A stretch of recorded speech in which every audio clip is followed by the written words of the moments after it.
Hello everyone, আপনাদের সাথে একটা জিনিস শেয়ার করছি। দেখুন, এই জিনিসটা আমি আগে দেখেছিলাম, ভিডিও দেখেছিলাম বা শুনেও ছিলাম, কিন্তু এই প্রথম আমার হাতে এসে পড়লো। এটা আপনাদের সাথে শেয়ার করলাম। দেখুন, কিন্তু এই আপেলের গায়েতে যখন থেকে ধোয়া হচ্ছে, এই আপেলগুলো কিন্তু পুরো তেল তেল, পুরো এরকম তেল তেল, পুরো এরকম তেল তেলা তেলা হয়ে আছে। আমি যখন থেকে ধুতে আমার তখন থেকে মনে হচ্ছে যে এর মধ্যে কিছু একটা মোমের আস্তরণ এরকম কিছু আছে। আমি এটাকে আপেলটাকে এরকম এরকম চাচ্ছি, এরকম যত চাচ্ছি আস্তে আস্তে হালকা হালকা করে এই যে মোমের প্রলেপগুলো সব উঠছে।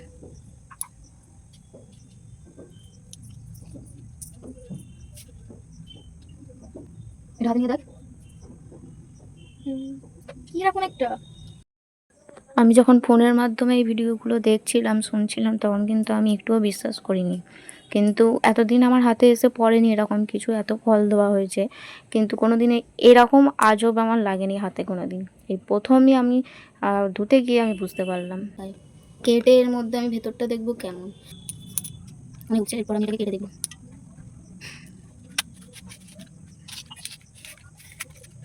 ভেতরটা কিন্তু পরিষ্কার ভালো। উপরের এই খোলা ছাড়িয়ে তারপরেই খাওয়াটা দরকার, আমার মতো এটাই বলে। আমি এই খোলা সমেত খেতে পারি না, আপেলের খোলা ছাড়িয়েই খাই। খোলা আপনারাও ছাড়িয়েই খাবেন, উপরের খোলা সমেত খাওয়ার দরকার নেই।